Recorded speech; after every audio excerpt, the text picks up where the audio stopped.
Сәлеметсіздер ме 10-шы сынып оқушылары? Сіздермен бірге Демғалым каналы. Оқушылар, біз бүгін қазақ әдебиеті пәнінен 390 бойынша жиынтық бағалы тапсырмаларын орындаймыз. Бізде 2 бөлімнен тұрады. Бұл бірінші бөлім. Оқушылар, тапсырманы бастамас бұрын біздің арнаға, яғни Демғалым каналына жазылып, осы видеоның соңына дейін көріп, әрбір видеомызға лайк және комментарий қоюды ұмытпаңыздар. Бұл біз үшін өте маңызды, яғни осы арқылы сіздердің қолдауларыңызды білеміз. Бірінші бөлім.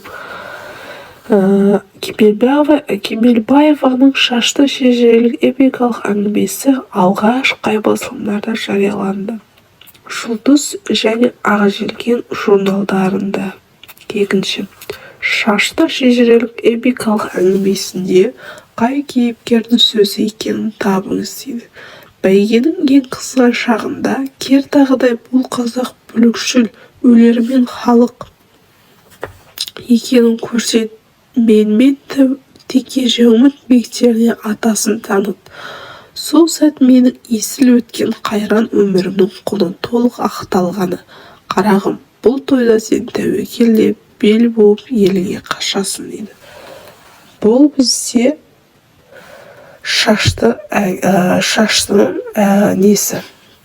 әңгімесі. Шашты деген кейіпкердің әңгімесі. Кемелбаеваның шашты шежірелік эпикалық әңгімесіндегі ерекшеленген сөздің қандай көркемдік құрал екенін анықтаңыз. Түрікмен ежелден марғау далада тежеусіз құландай өскен ер қазақты қарақшы, бүлікші тентек көреді. Бұл метафора, метонимия. В жауабы дұрыс. Төртінші сұрақ. Талап Сұлтанбековтың Өшпелі алтын әңгімесіндегі ел аузында аңыз болған жер атын белгілеңіз. Бұл Қоскөл. Жауабы С. Сұрағының жауабы С болады. Шетте жүрген бауырларға өлеңінде қандай тақырып көтерілгенін анықтаңыз. Бұл енді туған жер, яғни шетте жүрген бауырлардың өзі қандас бауырларымызға арнап жазылған. Енді бұл туған жер әңгімесі көтерілді. Келесі сұрақ бізде екінші бөлім. 6-шы сұрақ. Кемелбаеваның шашты шежірелік эпикалық әңгімесінің композициялық ерекшелігіне талдау жазыңыз дейді. Айгүл Кемелбаеваның шашты шығармасы Қыпшақ таласына шабуылдап жылқы барымталаған түрікпендермен қоса сотталып кеткен қазақ баласы шашты туралы. Композициялық талдау жоспары. Оқиғаның басталуы. Түрікпендердің тұтқиылдан шабуылы. Оқиғаның байланысы. Жылқыларды барымталап қазақ баласы Кенжебекті қоса алып кетуі. Оқиғаның дамуы. Жылқышы Тасқұл мен Кенжебектің кездесуі. Оқиғаның шарықтау шегі. Түрікпен байы Атаржанның ат жарысқан екі қас тұлпарын қосуы. Оқиғаның шиеленісі. Тұлпарға мінген Кенжебектің еліне қашуы. Оқиғаның шешімі. Кенжебектің 1 жылдан кейін еліне шашты болып түрікмен қас тұлпарымен келуі. 6-шы сұрақ аяқталды. Келесі сұрақ. Талап Сұлтанбековтың көшпелі алтын әңгімесі Шайтантауға жоспары бөліміндегі оқиғаларды талдап жазыңыз дейді. Көшпелі алтын тек адамның ұшқыр қиялынан туған шығарма емес. Неге десеңіз, әңгіменің мазмұнында қазақ халқының рухани құндылығымен қатар әр адамның бойында болуы тиіс адами қасиеттер кездеседі. Әдебиет туындыдағы адами құндылықтардың қатарын бастайын деп тұрған қасиет досқа деген жанашырлық.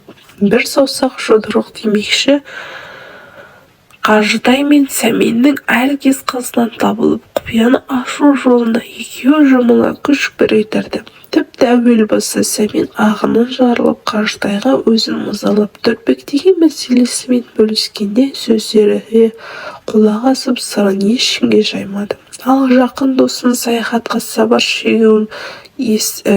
шегуге бекінгенін естіп, шайтан тағы шапаттан жалғыз жіберуге жүрексініп, өзі де жапар жабысып кетті. Бұл қаждайға барған тәуекел ешкім біліп қоймас еді. Міне бұл екі баланың бір-біріне деген шынайы достықтарының белгісі. 8-ші сұрақ. Менің ойынша көшпелі найзағайдың пайда болуына әсер ететін факторларды жазыңыз дейді.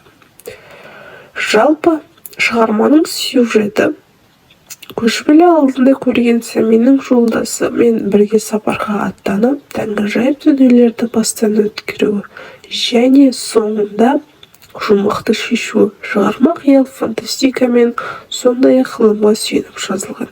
Міне осы ғылымда адамгершілік құндылықтар қатарына жатқыза аламын.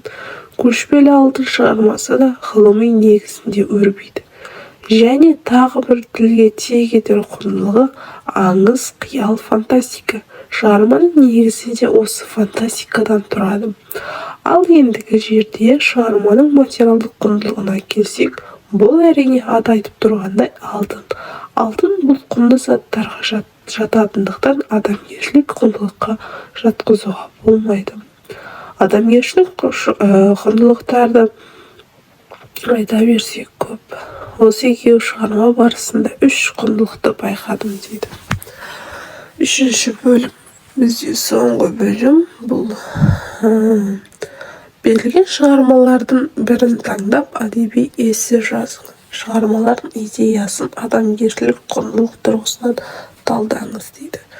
Бізде 2 шығарма берілген. Кемелбаеваның Шашты шешелік эпикалық әңгімесі және Оразақ Асқардың Шетте жүрген бауырларға өлеңнің идеясын адамгершілік құндылық тұрғысынан талдап жазыңыз дейді. Мен 2-ші шығарманы алдым. Қазіргі кезде қандастарымыз әр елде шашырап жүр. Осыған байланысты Оразақ Асқар шетте жүрген бауырларға өлең жазған. Бұл өлең қазақ бауырларымыздың елімізге қайтып келуін сұрайды.